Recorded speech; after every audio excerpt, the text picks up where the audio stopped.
Ce programme vous est proposé avec le soutien de la région Provence-Alpes-Côte d'Azur.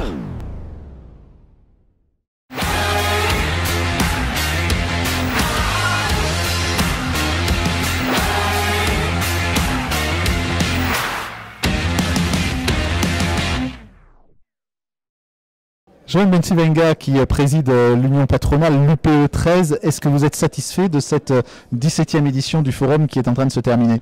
Écoutez Yves, je suis ravi. Il y a eu 2000 entrepreneurs, il y a eu des ateliers ce matin qui étaient de très grande qualité. J'ai entendu les gens dire qu'ils avaient été ravis de la teneur des ateliers. Je crois que vous-même vous avez été dans un, me semble-t-il. Donc ravi du contenu, ravi de la quantité de personnes. À midi, tout le monde a pu se sustenter. Il y a eu dans la grande tente beaucoup de personnalités qui nous ont rejoints, donc ravi aussi. Et cet après-midi, Cynthia Fleury, la philosophe, et Jean-Dominique Sénard, le grand patron. Bon, c'était une belle journée où on a pu prendre un peu de recul, s'oxygéner et penser à quel était le sens de tout ce que l'on faisait tous les jours dans nos entreprises. Pourquoi est-ce qu'on est obligé de se poser cette question du sens? C'est une forme de culpabilisation où vous dites tiens, Tintin, il faut qu'on sache à quoi on sert, nous les chefs d'entreprise, quel est le sens qu'on va donner à notre existence et à l'existence de nos boîtes? Non, je pense qu'on est à un moment charnière de notre histoire et que ces questions-là, on aurait dû se les poser il y a bien longtemps et on n'en serait probablement pas dans la situation dans laquelle on est, avec un niveau de chômage très élevé, avec un climat social tendu. Bon, là, une nouvelle équipe gouvernementale, une nouvelle façon d'apprendre les choses. On sent qu'il y a quelque chose est en train de se passer. On a tous dans nos entreprises la tête dans le guidon. On s'est dit bon, mais cette année, c'est le bon moment, on va se faire poser les bonnes questions aux bonnes personnes. Et donc on a fait ce forum aujourd'hui qui a été, je pense, un vrai succès. Et apparemment, de ce que j'entends, c'est que ça correspondait à l'envie des gens à ce moment. Et alors il y a une grande question aussi, c'est la transformation, puisque c'est le grand mot à la mode, le mot transformation de vos entreprises aujourd'hui, avec des modèles qui sont des modèles digitaux, des modèles numériques, il y a des modèles qui sont encore traditionnels, il y a le mélange des deux. C'est pas évident aujourd'hui d'être patron des patrons locaux dans un monde qui bouge comme ça. Alors c'est sûr qu'un monde qui bouge, c'est toujours des sujets d'inquiétude, d'instabilité, de crainte. Mais pour autant, quand on est entrepreneur, on est quelqu'un d'optimiste et on voit les opportunités de ces changements. Et vous avez omis, mais je pense que vous le savez très bien, il y a aussi le changement dans l'entreprise, le comportement, la valeur travail.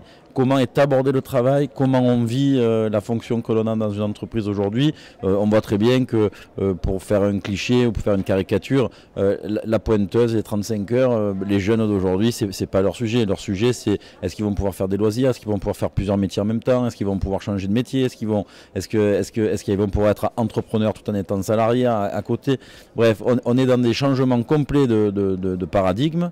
Et pour le chef d'entreprise que je suis, le bénévole en tant que président du P, c'est passionnant parce que on est en train de bâtir les fondements de ce qui va se passer dans les prochaines décennies. Donc c'est juste, alors c'est pas facile, c'est un peu fatigant pour tout vous dire, mais c'est passionnant. C'est un territoire compliqué aussi, où on parle maintenant, puisque vous avez beaucoup œuvré, vous êtes battu avec le monde de l'entreprise pour que la métropole se crée. On parle maintenant d'une nouvelle étape, il va falloir rapprocher peut-être la métropole et le département.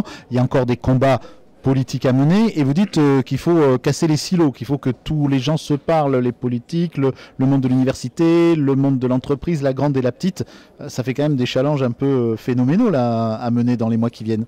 Je vois pas ça comme un challenge, je vois comme une évidence en fait, parce que on a ce fonctionnement très vertical, comme dans les entreprises, très hiérarchique qui a toujours régné ici, mais en France, mais plus particulièrement ici. Et aujourd'hui, on voit que dans ce monde qui change, qui bouge, qui s'est numérisé, qui s'est mondialisé, ça marche plus.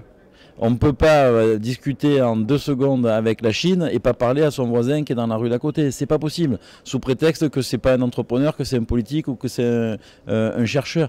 Donc je pense que ce qu'on a dit, c'est on a formalisé quelque chose que on a verbalisé, pardon, quelque chose que tout le monde a compris, que tout le monde sait, et nous on essaie de pousser pour éduquer et faire rentrer ce type de fonctionnement dans les esprits de tout le monde. Et apparemment ça marche, puisque là dans la semaine on a installé le comité de gouvernance économique de la métropole, où autour de la table il y avait le monde politique bien évidemment, le monde économique évidemment, mais aussi le monde académique. Et donc on a pour présider la destinée économique de cette métropole les 3 grands opérateurs qui sont là. Donc pour moi, c'est quelque chose de complètement innovant. Je suis très satisfait. J'espère que ça ne sera pas simplement, je l'ai dit aux politiques en séance, qu'on ne sera simplement pas une caution, mais qu'on sera des co-animateurs et des coproducteurs de ce que sera la métropole demain. Voilà, bref, toujours pareil, excité d'arriver à ce moment-là pour travailler. Voilà. Un petit mot sur l'activité économique. On parle beaucoup de reprise, de croissance qui revient. Vous le voyez aussi dans notre territoire et avec les entreprises dont vous avez la charge? Alors il y a quelque chose qui est sûr, c'est que le moral des entrepreneurs est à la hausse. Depuis, on va dire sur quasiment les 10 dernières années, depuis 2008-2009, quand on avait des soldes d'opinion des entrepreneurs qui étaient négatifs. Maintenant, au premier trimestre 2017 et second trimestre 2017 aussi, pour la première fois depuis quasiment 10 ans, on a des soldes d'opinion positifs des entrepreneurs. Donc ça ne veut pas dire que la croissance est là, ça veut dire que la croissance va arriver. Parce que quand les entrepreneurs commencent à voir les choses de manière positive, en conséquence, dans les 6 mois qui arrivent, ou dans l'année qui arrive, ils recommencent à faire des investissements, ils recommencent à embaucher. Ça veut dire qu'il y a des prémices. Alors après, vous dire que toute l'économie fonctionne correctement, je ne pourrais pas vous le dire, parce qu'il y a des pans, on a la chance d'avoir un territoire qui est très divers, et donc il y a des secteurs d'activité comme les nouvelles technologies en très grande pointe, et on a des secteurs qui sont un peu plus en difficulté, comme le bâtiment par exemple, mais c'est normal parce qu'il y a de l'inertie et ils ressortent en général toujours après les autres de la crise. Merci, à très bientôt. Merci.